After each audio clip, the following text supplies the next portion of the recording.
এই যে ছবিতে যে ভদ্রলোককে দেখা যাচ্ছে নাম হলো তাজ হাশমি। যথেষ্ট বয়স্ক একজন ব্যক্তি, একজন সিনিয়র পারসন, আমেরিকা প্রবাসী।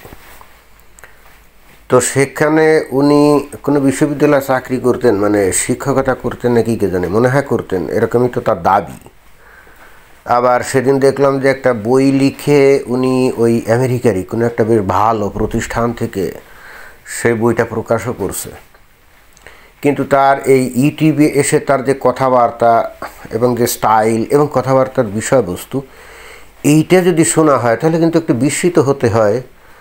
যে তার কথা শুনলে কেন জানি মনে হয় যে মাথায় স্ক্রুপ নাট এগুলো একটু ঢিলা ঢিলা কিনা কে জানে, অথবা বয়স বেশি হয়ে যাওয়ার কারণে আলঝেইমার জাতীয় কোনো অসুখ বিসুখ আছে কিনা।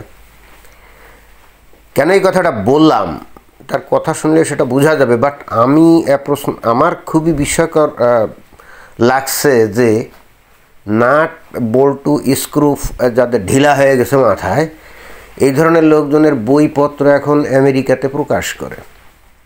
আমেরিকায় জ্ঞানীগুণী পণ্ডিত ব্যক্তিদের মনে হয় খুব অভাব পড়ে গেছে নাকি। তো কথা না বাড়িয়ে আমরা সরাসরি এখন তার কথা শুনি, তাহলে আমার মনে হয় যে ওই দর্শক কুল আপনারা বুঝতে পারবেন যে আমি কেন এই কথাগুলো বললাম। যদিও শুনতে হয়তো বেশি একটা ভালো লাগেনি, বাট বলে তো ফেললাম। দেখি তার কথাবার্তার মধ্যে আমি যেটা বললাম তার কোনো প্রতিফলন আছে কি না। নির্বাচন হোক বা না হোক, সংবিধান সংশোধিত হোক বা না হোক, কোমর ভাঙা ইউনূস সরকার বাংলাদেশের কোমর ভেঙে দিয়েছে। তো হঠাৎ করে এই ইউনূস সরকারকে কোমর ভাঙ্গা বলছে, অথচ এই কিছুদিন আগ পর্যন্ত ইউনূস সরকারের অনেক প্রশংসা কিন্তু এই ভদ্রলোক করতো। আপনারা তার ভিডিও যদি শুনে থাকেন, এখন হঠাৎ তার কাছে মনে হচ্ছে কোমর ভাঙ্গা। এখান থেকে উঠতে হলে অনেক কাঠখড় পোড়াতে হবে। তো বিপ্লব আবার ব্যর্থ হয়েছে এবং এই ব্যর্থ বিপ্লব চারদিকে একটা দুর্গন্ধ সৃষ্টি করেছে। এই ভদ্রলোকের মাথার ওই যে নাট বল্টু স্ক্রুপ, আমি একটু চলতি ভাষায় বলছি স্ক্রুপ, আবার মনে করেন না যে আমি এটা জানি না। স্ক্রু, হ্যাঁ, মাঝে মাঝে আমি একটু চলতি ভাষা ব্যবহার করলে মজা পাই আর কি।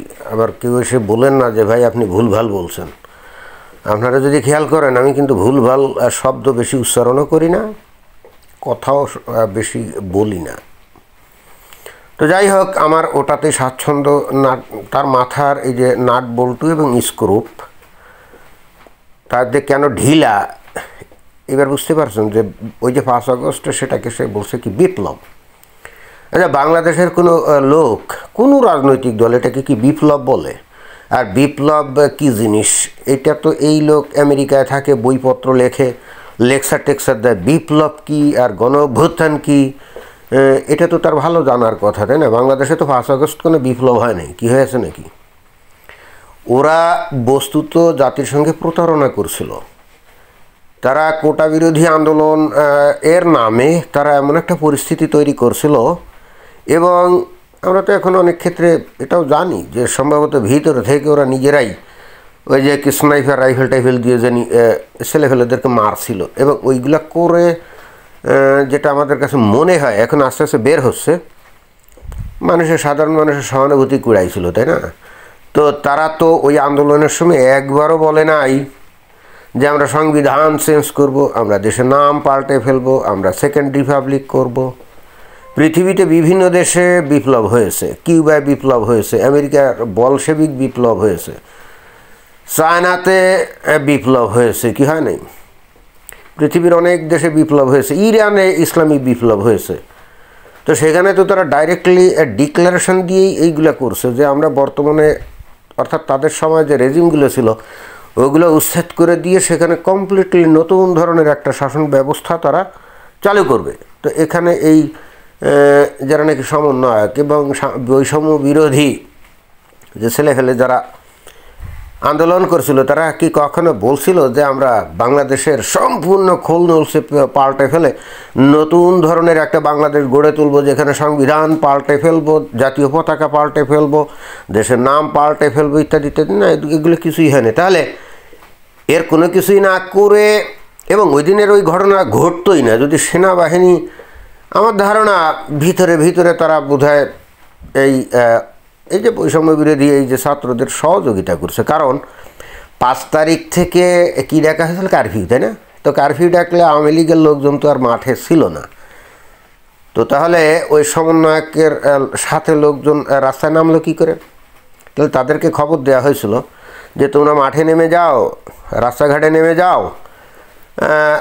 আমরা তোমাদের গুলিটুলি করবো না, তোমাদেরকে থামাবো না। আচ্ছা, ওই দিন যদি আওয়ামী লীগের লোকজন রাস্তায় থাকতো, মাঠে থাকতো, তাহলে কি ওই দিন কি বিপ্লব হতো না? কখনোই হতো। ওই বিপ্লব বলছি, গণ অভ্যুত্থান কি হতো না? কখনোই হতো না।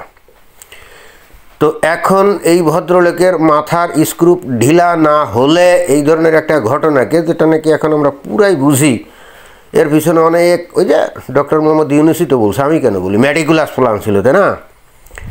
তো এইটা তো কোনোভাবেই কোনো বিপ্লব ছিল না। বাট এই ভদ্রলোক, তার সেটা এই ভদ্রলোকের কাছে এটা মনে হচ্ছে বিপ্লব।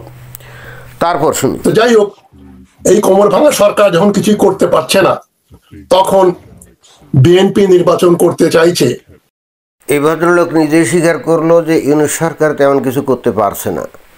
এবং শুধু তাই না, একই সঙ্গে যারা নাকি বাংলাদেশে আছে তারা তো খুব ভালো করেই জানে যে দেশের অর্থনৈতিক অবস্থা কেমন, দ্রব্যমূল্যের অবস্থা কেমন, ওই আইন শৃঙ্খলা পরিস্থিতি কেমন, তাই না? তো তাহলে যদি যত দ্রুত সম্ভব একটা নির্বাচিত রাজনৈতিক সরকার যদি ক্ষমতা আসে, তাহলে তো পরিস্থিতির অনেক উন্নতি হবে, এটা তো স্বাভাবিক। এবং কারণ তাদের তো একটা দায়িত্ব বোধ থাকবে। এই অন্তর্বর্তীকালীন সরকার, এই ইউনূস সরকার, তার কি কোনো দায়িত্ববোধ আছে জনগণের প্রতি? তার কোনো ম্যান্ডেট আছে বা দায়িত্ব আছে? না, নাই। সে তো নিজেই বলছে তার ইচ্ছা ছিল না, জোর করে এনে বসিয়েছে। আর যদি কোনো কিছু করতে না পারে উনি চলে যাবেন। তার মানে খুব হালকা চালে, অনেকটা পিকনিক মোডে উনি ক্ষমতা ভোগ করছেন। তো উনি তো আসলে দেশের জন্য তেমন কিছু করতে পারছেন না এবং ওনার পক্ষে করা সম্ভব না। তাহলে ওনার তো ওই চেয়ারে বসে থেকে দেশ এবং জাতিকে আরও ধ্বংসের দিকে নিয়ে যাওয়ার তো কোনো অধিকার নেই, কি আছে নাকি? উনি যত বড় নোবেল লরিয়েট হোক না কেন, যত কিছু হোক না কেন, বাট তার তো এই অধিকার নাই যে বাংলাদেশের পরিস্থিতি উনি খারাপ করে দিয়ে, ওনার যেহেতু বাইরের বিদেশের বিভিন্ন দেশের নাগরিকত্ব আছে, তো উনি ওই সমস্ত দেশে উনি তাড়াতাড়ি চলে যাবেন। এটা কোন ধরনের কথা? এইটা তো দেশের প্রতি, জাতির প্রতি ন্যূনতম কোনো ভালোবাসা যদি থাকে, সেই ব্যক্তি তো এই ধরনের কাজ করতে পারে না। তো এই লোক নিজেই বলছে যে এই ইউনূস সরকার মানে কোনো কিছু করতে পারছে না, তাহলে তো তার ক্ষমতায় থাকার তো কোনো দরকার নেই। তাহলে সেক্ষেত্রে বিএনপি যদি ইলেকশন চায়, সেটা তো যথাযথ ব্যাপার, তাই না? কিছু তো করতে পারছেই না ইউনূস সরকার, মাঝখান দিয়ে আবার ওই যে ছাত্র দিয়ে কি রাজনৈতিক দলটল করিয়ে দেশের পরিস্থিতি আরও জটিল করে তোলার একটা প্রচেষ্টা বা অপচেষ্টা আমরা দেখি। তো এইগুলো দেখার পরে বিএনপি তো আর চুপ করে থাকার কথা না, এবং থাকবেও না। তারা একটা সুসংগঠিত বড় রাজনৈতিক দল, তারা কি চুপ করে থাকবে নাকি? তারা বলবে, দেশ এবং জাতিকে বাঁচানোর জন্য তো সঠিকভাবেই বলবে যে হ্যাঁ তাড়াতাড়ি ইলেকশন দাও, তা সে বর্ষাকাল হোক আর শীতকাল হোক আর গরমকাল হোক, এতে কিছু যায় না। কিন্তু এই ভদ্রলোক সেটা বুঝতে পারছে না। আমেরিকায় বসে আরামদায়ক জীবনযাপন করে ওই জায়গার কনটেক্সটে কথাবার্তা বলছে। এই যে মিস্টার তাজ হাশমি, এত যদি দেশের প্রতি আপনার দরদ থাকে, ভালোবাসা থাকে, আমেরিকায় বসে আছেন কেন? যান, বাংলাদেশে যান, গিয়ে বাংলাদেশের পরিস্থিতি দেখেন, দেখার পরে কথা বলেন। আমেরিকায় বসে মজার জীবনযাপন করে লম্বা লম্বা কথা বলেন, তাই না? দেশে মানে আসলে এই সমস্ত লোকজন দেশকে কতটা ভালোবাসে কে জানে, আমি জানি না। বাট দেশের পরিস্থিতি এলোমেলো করার জন্য এদের কিন্তু চেষ্টার কোনো কমতি নেই, এবং সেই কাজটা সে করে যাচ্ছে কখন? যখন তার বয়স অনেক হয়েছে, মোর দ্যান আমার ধারণা যে 70 অ্যাবাভ। তো এই ধরনের লোকজন যদি এইরকম সচেতনভাবে দেশের সর্বনাশ করার জন্য কথাবার্তা বলে, উস্কানিমূলক কথাবার্তা, তাহলে কি হয়? এবং কথা আরও ভয়ঙ্কর কথা বলছে, সেটা আমরা একটু শুনি এবার। কাকতালীয় ভাবে আবার ভারত সরকার, এমনকি ভারতের সেনাবাহিনীর প্রধানও বলেছে বাংলাদেশে একটা নির্বাচন হলে, নির্বাচিত সরকার আসলেই নাকি ভারত বাংলাদেশ সম্পর্কের উন্নয়ন ঘটবে। শুধু ভারত কেন, পৃথিবীর যে কোনো দেশ যারা নাকি বাংলাদেশের সাথে ব্যবসা বাণিজ্য করে বা বিভিন্ন রকম সম্পর্ক আছে, ইনভেস্টমেন্ট করে, অর্থাৎ যারা নাকি বাংলাদেশের ব্যাপারে যাদের ইন্টারেস্ট আছে, তারা কি কোনো দিনও একটা অনির্বাচিত সরকারের আমলে এসে তারা কি কোনো সম্পর্ক করবে, কোনো চুক্তি করবে, কোনো ইনভেস্টমেন্ট করবে? না, কোনো কিছুই করবে না। কারণ অনির্বাচিত একটা সরকার যাদের ম্যান্ডেট নাই, এবং যে কোনো মোমেন্টেই তাদের পতন ঘটে যেতে পারে। তো তাদের সাথে কোনো রকম চুক্তি টুক্তি করলে পরবর্তীতে তো বিপদ হতে পারে, অর্থাৎ পরবর্তীতে নির্বাচিত কোনো সরকার এসে ওই ধরনের চুক্তি এগুলো তো বহাল নাও রাখতে পারে। একেবারে কমন সেন্সের ব্যাপার না, একেবারে কমন সেন্সের ব্যাপার, তাই না? তো এই হেতু যেহেতু ভারতের সাথে বাংলাদেশের একটা ব্যাপক বাণিজ্যিক অর্থনৈতিক সম্পর্ক আছে, অতএব একই সঙ্গে এখানে ব্যাপকভাবে বাংলাদেশের মানুষ ভারতে বেড়াতে যায় মেডিকেলের জন্য, মেডিকেল ট্রিটমেন্টের জন্য, বা জাস্ট ট্যুরিজমের জন্যও যায় স্বাভাবিকভাবেই। এবং একই সাথে ভারত তো বাংলাদেশে যথেষ্ট বিনিয়োগও করছে, তাই না? তো এখন শেখ হাসিনার সরকারের সাথে তাদের ভালো সম্পর্ক ছিল, এখন চলে গেছে, এখন অনির্বাচিত সরকার আসছে, তাহলে ভারত কি বলবে? ভারত তো এটাই বলবে তাদের পয়েন্ট অফ ভিউতে বা তাদের কনটেক্সটে। তারা তো বলবে যে হ্যাঁ ঠিক আছে, বাংলাদেশ তোমরা ইলেকশন টান করো, নির্বাচিত সরকার আসুক, তারপরে তোমাদের সাথে আমাদের সম্পর্ক স্বাভাবিক করার চেষ্টা করা হবে। এটা তো তাদের পয়েন্ট অফ ভিউতে সঠিক কথা বলছে না, অথচ এই লোকের কাছে এটা সঠিক মনে হয় নাই। এই লোকের কাছে এটা ভারত খুবই অন্যায় কথা বলে ফেলছে। কেন বলছি এই কথা, এর পরের কথা শুনলে সেটা বোঝা যাবে। আমি এখানে ভারতের সঙ্গে সম্পর্ক উন্নয়নের ব্যাপারে আদৌ উৎসাহী নই। আপনি কিসে উৎসাহী আর কিসে উৎসাহী না, এতে কি বাংলাদেশের অথবা ভারতের কিছু যায় আসে? আপনার উৎসাহ বা অনুৎসাহ নিয়ে কি বাংলাদেশ আর ভারত চলে নাকি? আপনি আমেরিকা সেটেলড, ভালো জীবনযাপন সেখানে করেন, ওইখানে বসে উস্কানিমূলক কথাবার্তা বলেন। এখন আপনি উৎসাহী না ভারত বাংলাদেশের সাথে সম্পর্ক উন্নয়নে, তো তাতে কি যায় আসে? এগুলো কি পাগলের প্রলাপ না? কেন এবার বলছি যে আপনার মাথার স্ক্রু ঢিলা হয়ে গেছে, বুঝছেন? তার মানে আপনি এমন একটা ভাব করলেন আপনার উৎসাহ এবং অনুৎসাহে বাংলাদেশ এবং ভারতের অনেক কিছু নির্ভর করে। এই ধরনের উন্মাদীয় প্রলাপ যে দেন, এরপরও এই লোকের নিচে কমেন্ট বক্সে কিন্তু অনেক একেবারে ডাইহার্ট ফলোয়ার আছে।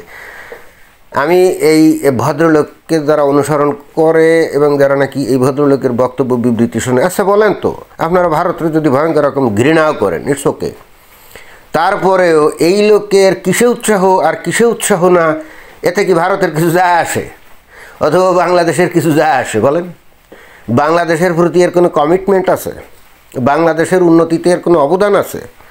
বাংলাদেশের কোনো কর্মকাণ্ডে অথবা এমনকি জাতীয় স্বার্থে এর কোনো কিছু আছে আজ পর্যন্ত? না, নাই। বরং এ পর্যন্ত আমার ধারণা এর কথাবার্তাতে অনেক মানুষ বিভ্রান্ত হয়ে বাংলাদেশের অনেক ক্ষতি করছে, কিন্তু এই লোকের কিন্তু কিছুই হয়নি। এটা আমেরিকায় বসে আছে, বুঝলেন? আপনারা জানেন আমি চাই কমপক্ষে 10 বছরের জন্য বাংলাদেশ ভারতের সঙ্গে সকল রকম সম্পর্ক বন্ধ করে দিক। কূটনৈতিক সম্পর্ক তো বটেই, শুধু পাসপোর্ট ভিসার একটা ব্যাপার থাকবে, যারা এই দেশ থেকে ওই দেশে যাবেন আত্মীয় স্বজনের সঙ্গে দেখা করতে ইত্যাদি, সেটা চালু থাকবে। এই মুহূর্তে যে কথাগুলো বললো, এইটা একমাত্র কমপ্লিটলি বদ্ধ উন্মাদ ছাড়া এই ধরনের কথা কেউ বলতে পারে না। ভারতের সাথে সমস্ত রকম সম্পর্ক ছিন্ন করার কথা কী কারণে বলছে, মানে তার সমস্যাটা কি, ভারতের সাথে সমস্যা কি? আর বাংলাদেশের সাথে, বাংলাদেশ যদি ভারতের সাথে সমস্ত রকম সম্পর্ক ছিন্ন করে, তাতে কি ক্ষতি ভারতের বেশি হবে না বাংলাদেশের বেশি হবে? বলেন তো। এই লোকটার কোনো কাণ্ডজ্ঞান আছে? আমেরিকায় বসে এ কিন্তু বুঝতেও পারে না যে বাংলাদেশ কতটা ভারতের উপরে নির্ভরশীল, তাই না? বাংলাদেশ তার নিত্য প্রয়োজনীয় খাদ্যদ্রব্য, চাল, ডাল, তারপরে এই যে পেঁয়াজ, রসুন, আদা, মাছ, শাক সবজি সহ নিত্য প্রয়োজনীয় যত জিনিস আছে, মশলা, সব কিছুর জন্য একটা বড়োভাবে ভারতের উপর নির্ভরশীল, তাই না? অর্থাৎ ভারত থেকে আমদানি করে এবং খুব শর্ট নোটিশে এবং একই সঙ্গে অল্প খরচের পরিবহনে আমদানি করতে পারে। এর ফলে কিন্তু বাংলাদেশে আসলে নিত্য প্রয়োজনীয় দ্রব্যের তেমন কোনো অসুবিধা হয় না। এখন এই ভদ্রলোক বলছে যে ভারতের সাথে সমস্ত রকম সম্পর্ক ছিন্ন করতে হবে। তো আমেরিকায় বসে এই ধরনের কথাবার্তা বলছে, এ কিন্তু বাংলাদেশে বসলে নিশ্চিতভাবে এই কথা বলতো না। কিন্তু তারপর আমার বক্তব্য হচ্ছে, ঠিক আছে, ভারতের সাথে সম্পর্ক ছিন্ন করবে, 10 বছর কেন 100 বছর চিরতরে করুক, তাতে লস কার, ভারতের নাকি বাংলাদেশের? এই লোকটার কোনো কাণ্ডজ্ঞান নাই, এতে লস হলো বাংলাদেশের, ভারতের না। ভারত বাংলাদেশের যে ব্যবসা বাণিজ্য করে তার টোটাল বৈদেশিক বাণিজ্যের মাত্র 1.5 থেকে 2%। অর্থাৎ ভারত সারা পৃথিবীতে যত বৈদেশিক বাণিজ্য করে তার মধ্যে শুধুমাত্র 1.5 থেকে 2% এটা হলো বাংলাদেশের সাথে করে। তো ভারত যদি বাংলাদেশের সাথে এই ব্যবসা বাণিজ্য না করে তাহলে তো 2% লস হবে, তাই না? তো তাতে কি তাতে লোম ছেড়া যাবে তাদের? এই ভদ্রলোকের এই কমন সেন্স নাই। এতে বাংলাদেশের মানুষ খেয়ে না খেয়ে মরবে। আর ভারতের সাথে যদি সম্পর্ক নষ্ট করে তখন ভারত ছেড়ে দিবে নাকি? ভারত তো তখন ছেড়ে দিবে না। কারণ হচ্ছে এই ভদ্রলোক যে কথাটা বলতে চাচ্ছে ইনডিরেক্টলি আমার কাছে যেটা মনে হলো যে ভারতের সাথে সম্পর্ক ছিন্ন করে কি করতে হবে, পাকিস্তানের সাথে দোস্তালি করতে হবে, খাতির পাতাতে হবে, যেটা অলরেডি বাংলাদেশ করছে, তাতে সে মনে হয় খুশি করে। তারপর কি করতে হবে, বাংলাদেশে মৌলবাদীদের প্রশিক্ষণ দিতে হবে, অস্ত্রপাতি দিতে হবে, রোহিঙ্গাদের প্রশিক্ষণ দিতে হবে, অস্ত্রপাতি দিতে হবে। এবং একই সঙ্গে কী করতে হবে, ভারতের ওই যে পূর্ব অঞ্চলীয় যে রাষ্ট্রগুলো আছে তাদের যে বিচ্ছিন্নতাবাদী লোকজন আছে তাদের প্রশিক্ষণ দিয়ে অস্ত্রপাতি দিতে হবে, দিয়ে প্রচণ্ড রকম ভারতের সাথে একটা শত্রুতামূলক যুদ্ধের ভাবমূলক একটা সম্পর্ক তৈরি করে পুরো বাংলাদেশটাকে একটা বিপদের মধ্যে ফেলে দিতে হবে। এই ভদ্রলোকের বক্তব্যটা হচ্ছে তাই, অর্থাৎ সে প্রচণ্ড রকমভাবে ভারতকে ঘৃণা করে। এখন দেখেন এর কিন্তু কোনো ওই সুন্নতি দাড়ি নাই, গোফ নাই, কিছু নেই, দেখতে আধুনিক, তাই না? আমেরিকায় থাকে, মাথায় টুপিও নেই, অথচ ভয়ঙ্কর রকমভাবে সাম্প্রদায়িক, ভয়ঙ্কর রকমভাবে সাম্প্রদায়িক। এ যে এই একটু আগে যে কথাটা বললো এ হলো প্রচণ্ড রকমভাবে মানে সাম্প্রদায়িক, প্রচণ্ড রকমভাবে হিন্দুদের ঘৃণা করে, অথচ তার চেহারা কিন্তু আধুনিক, তাই না? কি অদ্ভুত ব্যাপার। তো যাই হোক, তার কথাবার্তা যদি আমরা মানি আর পাকিস্তানের সাথে যদি সম্পর্ক করে বাংলাদেশ যদি ভারতের সাথে ফাজলামিগুলো করে তো ভারতকে ছেড়ে দিবে? ভারতকে ছেড়ে দিবে? ভারতের পেটের মধ্যে বাংলাদেশ নামক ছোট্ট একটা দেশ। তো ভারতের সাথে যদি পাঙ্গা নিতে যায় বাংলাদেশ, তাহলে বাংলাদেশকে কি ছেড়ে দিবে? নদী বন্ধ করে দিয়ে, নদী বর্ষাকালে নদীর পানি ছেড়ে দিয়ে বাংলাদেশ চুবায় দিবে, গরমকালে পানি না ছেড়ে খরায় নষ্ট করবে, তাই না? এছাড়া ব্যবসা বাণিজ্য বন্ধ করে নিত্য প্রয়োজনীয় জিনিসপত্র বাংলাদেশে আসবে না। মানে ভারত চাইলে কতভাবে বাংলাদেশকে বিপদে ফেলতে পারে। আমেরিকা, ইউরোপীয় ইউনিয়নের সাথে ভারত যোগসাজশ করে বাংলাদেশের যে বৈদেশিক বাণিজ্যদের ধস নামিয়ে দিতে পারে। এবং এই লোকটা জানে যে বাংলাদেশের যে প্রকৃত যে বাণিজ্য, ওই যে তৈরি পোশাক, সেই তৈরি পোশাকের প্রায় 85% নির্ভর করে ভারত থেকে আমদানি করা তুলোর উপরে। এই লোকটার মনে হয় নলেজ টলেজ নাই। ভারত যদি শুধু একটু ক্ষতি স্বীকার করে তুলো বাংলাদেশে রপ্তানি না করে, রাতারাতি বাংলাদেশের এই যে পোশাক শিল্প এগুলো ধসে পড়বে, বাংলাদেশ একেবারে 2 মাসের মধ্যে দেউলিয়া হয়ে যাবে, এতে কোনো সন্দেহ নেই। এখন এত তথ্য সে জানে না, শুধুমাত্র ধর্মীয় কারণে, প্রচণ্ড সাম্প্রদায়িকতার মানসিকতার কারণে এই সমস্ত কথাবার্তা বলছে। এখন এর কতটা কাণ্ডজ্ঞান কম, এ আমেরিকা থাকে না। এই যে আমেরিকার পার্শ্ববর্তী কি কানাডা, রাইট? এখন কানাডা তো একটা দুর্বল রাষ্ট্র, আমেরিকার কাছে দুর্বল রাষ্ট্র না। কানাডার তেমন সৈন্যবাহিনীও নাই, অস্ত্রপাতিও নাই, কারণ কানাডা এগুলো করে না, কারণ কানাডার নিরাপত্তার গ্যারান্টি হলে আমেরিকা। এখন এই যে ডোনাল্ড ট্রাম্প তো নানা রকম এটা ওটা বলতেছে। এখন কানাডা যদি আমেরিকার সাথে চোটপাট দেখায়, এই লোক আমেরিকায় বসে কথা বলছে, তাই না? এই লোক আমেরিকায় বসে কথা বলছে। এখন তাকে জিজ্ঞেস করেন তো যে কানাডা মানে বাংলাদেশকে যে ধরনের আচরণ করতে বলছে ভারতের সাথে, এই লোক এখন যদি মানে এখানে বিষয়টা হচ্ছে যে বাংলাদেশ হলো ভারতের কাছে বাংলাদেশ যেমন, আমেরিকার কাছে কানাডা ঠিক তেমন। এখন কানাডা যদি এই আমেরিকার সাথে চোটপাট করে, উল্টাপাল্টা কথা বলে, উত্তেজনাকর কথাবার্তা বলে, তাতে কানাডা একেবারে রাতারাতি ধসে যাবে, এর অর্থনীতি একেবারে রাতারাতি ধসে যাবে। কারণ এদের উৎপাদিত পণ্যের সিংহভাগই আমেরিকাতে যায়, তেল, গ্যাস এবং আরও অন্যান্য কিছু। এখন দেখলাম যে সেদিন এই কানাডার নেতা পিয়েরে পলিভার সে বলছে যে আমেরিকা যদি আমাদেরকে এটা করে ওইটা করে তাহলে আমরা তাদের উপরে তাদের কাছে এগুলো রপ্তানি করব না, অমুক করব, পৃথিবীর অন্য দেশে ইয়ে করব। লম্বা লম্বা কথা বলে, চাইলেই কি তেল গ্যাস পৃথিবীর অন্য দেশের সাথে সাথে কি পাঠানো যায় নাকি? তার জন্য রিফাইনারি তৈরি করা লাগবে না, তার জন্য সেই ধরনের সিস্টেম করা লাগবে না। আর বাইরের দেশের মার্কেটগুলো অলরেডি মধ্যপ্রাচ্য এবং আরও অন্যান্য দেশ দ্বারা দখল হয়ে আছে না, সেখানে কানাডা ঢুকতে পারবে নাকি? কানাডা চাইলেও তো বাইরের মার্কেটে যাইতে পারবে না, তাই আমেরিকাকেই সাপ্লাই দিতে হবে, তাই না? আর আমেরিকা এমন একটা দেশ, ওই কানাডার তেল গ্যাস নিতেই হবে এমন কোনো ঠেকা নেই। আমেরিকা হলো পৃথিবীর সবচাইতে বেশি তেল গ্যাসের মালিক, তাদের মাটির নিচে আছে, তাই না? ইচ্ছে করলে তারা নিজেরাই তেল গ্যাস ওই বের করে সেগুলা আমেরিকা ব্যবহার করতে পারে। ওই যে কানাডার যে পিয়েরে পলিভার, যে বিরোধী দলের নেতা, মানে কনজারভেটিভ পার্টির নেতা, এখনও প্রধানমন্ত্রী হয় নাই, মনে হচ্ছে সামনে হবে, তো সে যে কথাবার্তা বলছে, হ্যাঁ বলতে পারে, ইটস ওকে, বাট করে আমেরিকা তেল গ্যাস যদি নাও দেয় কানাডা, তা কানাডা না খেয়ে মরবে, কিন্তু আমেরিকা আর কিছুই হবে না। আমেরিকা নিজের তেল নিজেই উত্তোলন করতে পারবে, ক্লিয়ার? ওর অন্য কোনো দেশের তেল লাগবে না। আমার মূল বক্তব্য হচ্ছে, এই লোক আমেরিকা বসেই কথা বলছে। এখন কানাডা যদি আমেরিকার সাথে পাঙ্গা নিতে যায়, তাহলে কানাডা তো একেবারে ধসে পড়বে রাতারাতি, অর্থনৈতিকভাবে এবং আরও অন্যান্যভাবে। এই লোক এই তাজ হাশমি এটা জানে না? জানে। তাহলে এ যদি আমেরিকায় বসে যদি এই কানাডার এইরকম পরিস্থিতির কথা যদি সে নিজে জানে, তাহলে বাংলাদেশও তো ভারতের কাছে ওই একই রকম পরিস্থিতির মধ্যে আছে, তাই না? তো এখন বাংলাদেশের সরকার বা বাংলাদেশের লোকজন যদি তাজ হাশমির কথা মতো এই ইন্ডিয়ার সাথে পাঙ্গা নিতে যায়, তাহলে তো বাংলাদেশের অবস্থা হতো সেরকম করে দিবে, তাই না? কিন্তু এই লোকের কোনো কাণ্ডজ্ঞান নাই, ভিতরে প্রচণ্ড হিংসা বিদ্বেষ, এইসবের কারণে কাণ্ডজ্ঞান বর্জিত হয়ে কথাবার্তা বলছে। আর দুঃখজনকভাবে হলেও বাংলাদেশের একটা বড় অংশের মানুষ এই কাণ্ডজ্ঞান বহির্ভূত, বর্জিত। এই তাজ হাশমির কথা তাদের ভাল লাগে, তারা টের পায় না যে এই লোক যা বলছে, এবং ওই লোক বাংলাদেশের ভারত বিদ্বেষী লোকজন যা চিন্তা করে যা বলে, ওটা যদি সত্যি সত্যি তারা করে আর ভারতরে যদি খেপায়, তাহলে বাংলাদেশের যে অস্তিত্ব নিয়ে টানাটানি পড়বে, এই কাণ্ডজ্ঞান এদের নাই। কারণ প্রচণ্ড রকম সাম্প্রদায়িক মানসিকতা সম্পন্ন, যে কারণে তাদের হিতাহিত জ্ঞান শূন্য হয়ে গেছে। তো যাই হোক, ভিডিওটা একটু বড় হয়ে গেল। মানে আমি এই লোকটাকে আগে ভাবতাম যে বিশ্ববিদ্যালয়ের শিক্ষকতা করে বইটই লেখে, নিশ্চয় অনেক জ্ঞানীগুণী মানুষ হবে।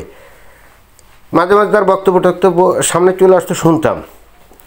কিন্তু এইমাত্র যে বক্তব্যটা শুনলাম, আমার কাছে মনে হয় যে সে কমপ্লিটলি একটা মেন্টাল, সাইকোলজিক্যালি সে ডিজঅর্ডার হয়ে গেছে। আমার মনে হয় তার সিজোফ্রেনিয়া রোগ হয়ে গেছে।